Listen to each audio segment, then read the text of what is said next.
नमस्कार, प्रियास कुकिंग ब्लॉगमध्ये तुम्हा सर्वांचं खूप खूप खूप मनापासून स्वागत आहे। तर आज आपण चमचमीत अशी भेंडीची भाजी बनवणार आहोत। पटकन होणारी अशी ही भाजी चवीलाही तितकीच रुचकर होते। तर अशी ही मसालेदार झणझणीत अशी भेंडीची भाजी बनवायला सुरुवात करूया। तर त्यासाठी मी इथं 2 चमचे तेल घातले। तेल गरम झालं की त्यामध्ये पाव चमचा मोहरी घालायची आहे।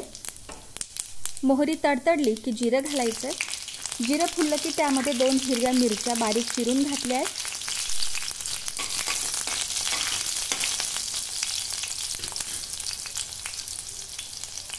7 ते 8 लसणाच्या पाकळ्या चिरूनच घातल्यात। लसूण आणि मिरची व्यवस्थित परतून घ्यायचं आहे। यामध्येच कढीपत्ता घातलाय। व्यवस्थित परतून घेऊ। एक बारीक चिरलेला कांदा यामध्ये घालायचा आहे। परतून घेऊया।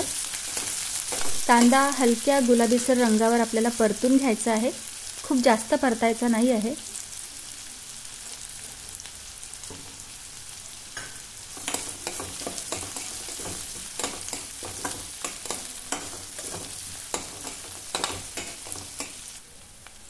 एक बारीक चिरून घेतलेला टोमॅटो घातलाय। टोमॅटो पटकन शिजावा यासाठी आत्ताच मीठ घालून घेतलंय। मिक्स करून घेऊ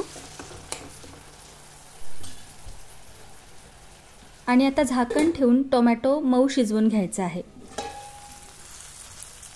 टोमॅटो शिजलाय। मिक्स करून घेऊया।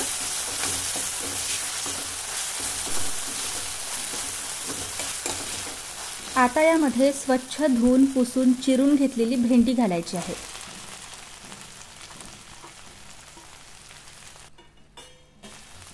भेंडी व्यवस्थित पुसून आपल्याला चिरून घ्यायची आहे। त्यामध्ये पाण्याचा अंश राहता कामा नये, नाहीतर भाजी चिकट होते। भेंडी व्यवस्थित मिक्स करून घेऊ।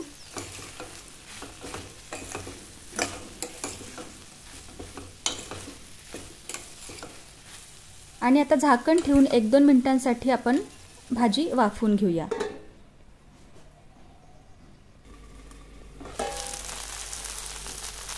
दोन मिनिटं भाजी वाफवून घेतली।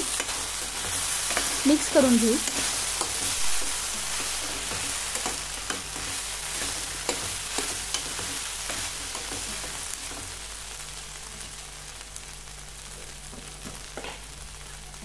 आता यामध्ये मसाले घालून घ्यायचे आहेत।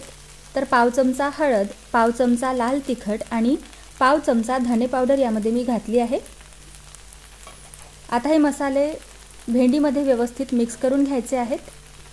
तुम्ही लाल तिखट तुमच्या आवडीप्रमाणे कमी जास्त करू शकता, कारण यामध्ये आपण मिरची सुद्धा घातली आहे।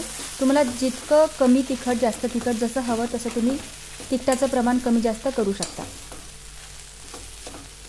मसाले व्यवस्थित भेंडीमध्ये मिक्स करून घ्यायचे आहेत आणि आता झाकण न ठेवता भाजी शिजवून घ्यायची आहे।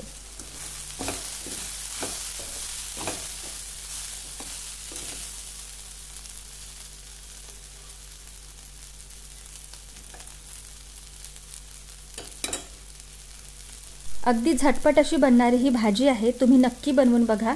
टिफिनसाठी वगैरे सकाळच्या धावपळीत पटकन होणारी ही भाजी आहे। रेसिपी आवडली असेल तर व्हिडिओला लाईक आणि शेअर करायला अजिबात विसरू नका। धन्यवाद।